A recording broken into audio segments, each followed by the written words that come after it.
जीवन क्या है ये जीवन? हम जन्म लेते हैं, बड़े होते हैं, हमारे माँ बाप हमें पालते हैं, फिर उनके धन से हमारा बालपन बीतता, फिर हम बड़े होते हैं, हम विवाह कर लेते हैं, हमारी संतानें होती हैं, हम उनको पालते हैं, फिर हम वृद्ध हो जाते हैं और एक दिन इस संसार से चले जाते हैं। क्या यही जीवन है? आता होगा ये प्रश्न मन में कई बार, है ना? अब तनिक जल की यात्रा देखिए। सागर से भाप बनकर उठता है, मेघ बनकर बरसता है, फिर नदी बनकर पुनः सागर में समावेश करता है। तो कभी ये प्रश्न नहीं करता कि उसका जीवन क्या है, उसका उद्देश्य क्या है। हर भाव जीता है और दूसरों के लिए जितना बन सके देता जाता। जब सागर में होता है तो असंख्य जल जीवों को जीवन देता है। जब सागर से भाप बनकर मेघ बनता है तो किसानों को आशा देता है कि फसल पुनः उपजेगी। जब वर्षा बनकर बरसता है तो इस सूखी प्यासी धरा को सींचता है। और जब नदी में होता है तो किनारों पर वनस्पतियों को जन्म देता है। तो सोचिए, क्या जल कभी ये सोचता होगा कि उसका जीवन क्या है, उसके जीवन का उद्देश्य क्या है? नहीं, वो बस अपना धर्म करता जाता और जितना हो सके सबको आनंद देता जाता। इसलिए जीवन में कभी ये प्रश्न मत कीजिएगा कि ये जीवन क्या है, इस जीवन का उद्देश्य क्या है। बस इस जीवन को जिए और जितना हो सके उतना सबको आनंद दे। मन प्रसन्न होकर बोलेगा राधे राधे। कभी वर्षा के कारण बने कीचड़ से होकर आप अपने घर गए? पादुका पहनने के कारण आप उस कीचड़ से तो बच जाते, किंतु उन पादुकाओं द्वारा उड़ने वाली कीचड़ की बूंदें आपके वस्त्रों को मैला कर ही देती। किंतु फिर भी उन बूंदों से आपके वस्त्र मैले हो जाएंगे, इस कारण से आप पादुका पहनना तो नहीं छोड़ते। इसी प्रकार जीवन में कुछ ऐसे लोग भी आते हैं पादुका की भांति, जो आपको कीचड़ से तो बचा लेते हैं, किंतु वस्त्र रूपी आपके मन पर शंका के दाग लगा ही जाते हैं। इन लोगों के कारण से मन को खिन्न करने की आवश्यकता नहीं है। आवश्यक है ये सोचना कि आपको आपके पांव कीचड़ से बचाने या आपके वस्त्र। जीवन में गंभीर होना अच्छी बात है, किंतु हर बात को यदि गंभीरता से लेने लगोगे तो जीवन का आनंद समाप्त हो जाएगा। ये संसार अनित्य है, यहां पे ऐसा कुछ भी नहीं जो सदा के लिए जीवित रहेगा। तो जब तक ये जीवन है, संतोष और आनंद से जिए। स्वयं पर छिटकने वाले कीचड़ पर ध्यान ना दें, बस आनंद बांटते रहें। मन प्रसन्न होकर बोले राधे राधे। व्यक्ति को जब अपने प्रेम को खो देने का भय होता है तो वो अपने प्रेम को इतने कस के पकड़ कर रखता है कि प्रेम को ही पीड़ा होने लगती है। प्रेम पा तो लेता है, किंतु उसे कैसे सहेजना है ये जब उसे नहीं समझ आता, तब वो उस प्रेम पर स्वामित्व पाने का प्रयास करता है और यहीं जन्म लेती है असुरक्षा की ये भावना, ईर्ष्या। तो एक लंबे वियोग के पश्चात दो प्रेमी एक दूसरे से पुनः मिलते हैं तो सबसे पहला भाव जो उनके मन में आता है वो ये कि कैसे एक क्षण के लिए भी अपने प्रेमी को स्वयं से दूर न जाने दो, कैसे अपने जीवन का एक एक क्षण अपने प्रेमी के साथ बिता। प्रयास ये रहता है दाऊ, इन दो प्रेमियों के मध्य में कोई भी ना आ पाए, और जब ये नहीं हो पाता तब जागती है ईर्ष्या। परीक्षा एक ऐसी व्यवस्था जिससे मुझे, आपको, सबको कहीं ना कहीं दो चार होना ही पड़ता है।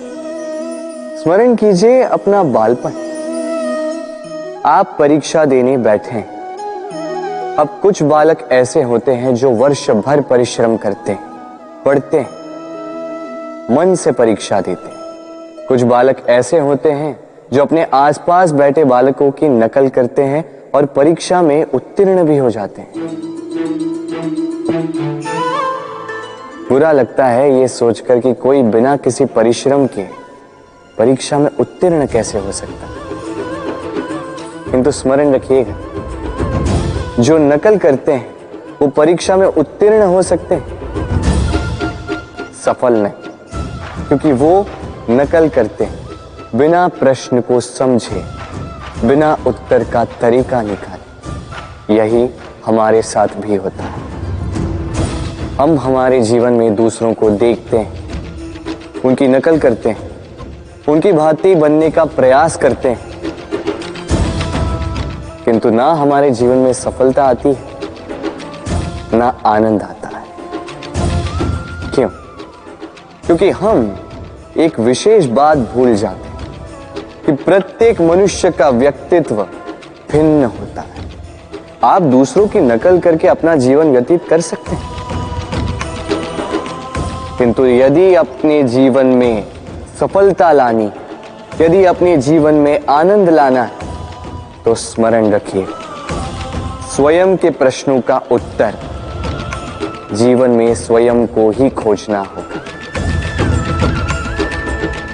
राधे राधे।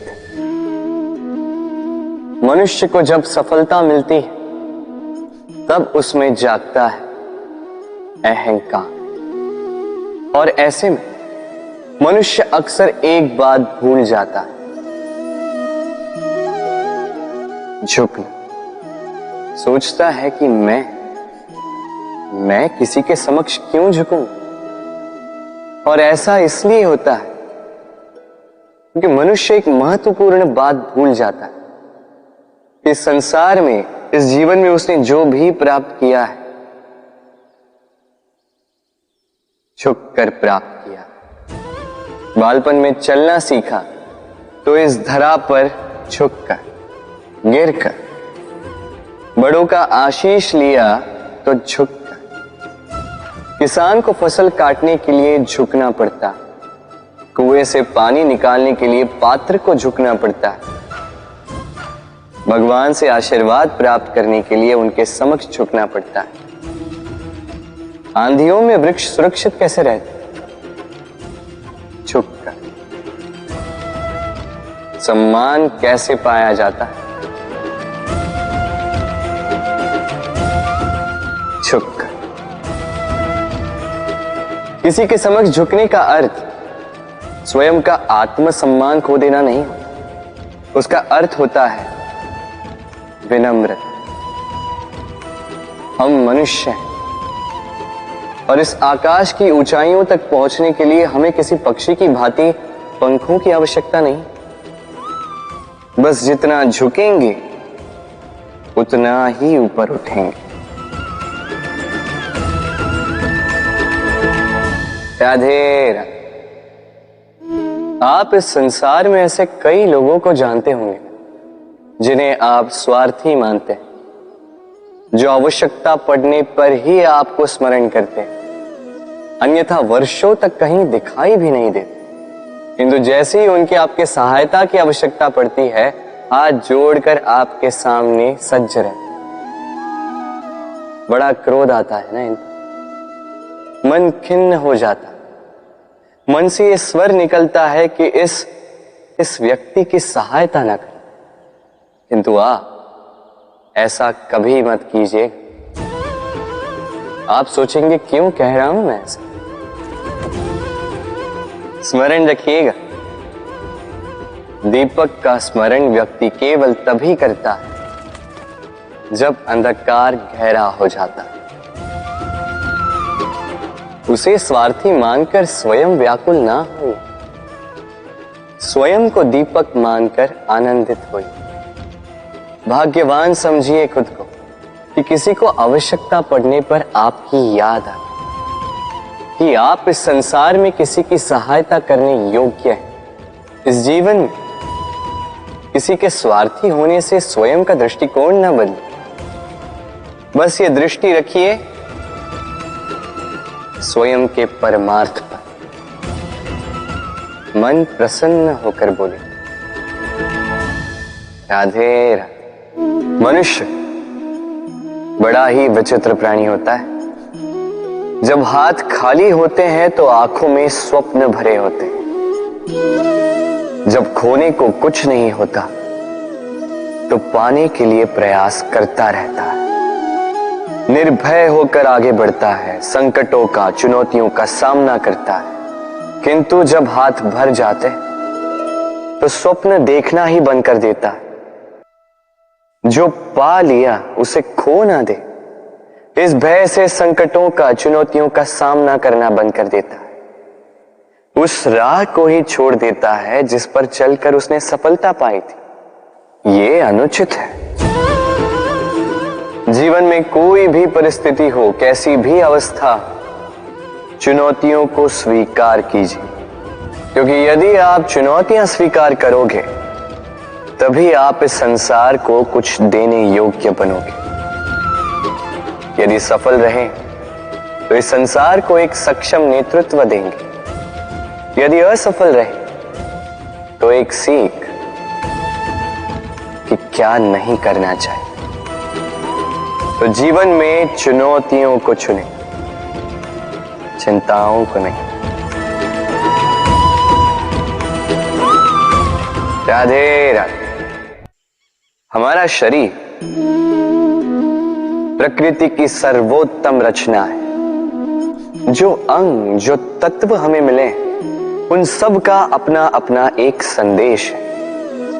तनिक सोचिए, दो आंखें दी हैं देखने के लिए, दो कान दिए हैं सुनने के लिए, नथुने भी दो हाथ दिए हैं दोहरा परिश्रम करने के लिए, किंतु जीव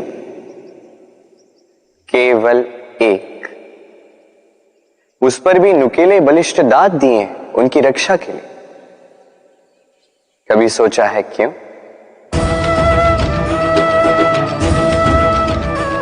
क्योंकि शब्द और शब्दों का उपयोग मनुष्य का सबसे बड़ा शस्त्र है, जिसका उपयोग जितना सोच समझकर किया जाए, मनुष्य जीवन में उतना ही ऊपर उठता है। तो समझे ना?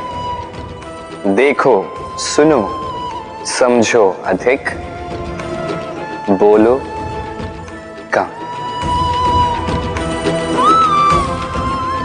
राधे राधे।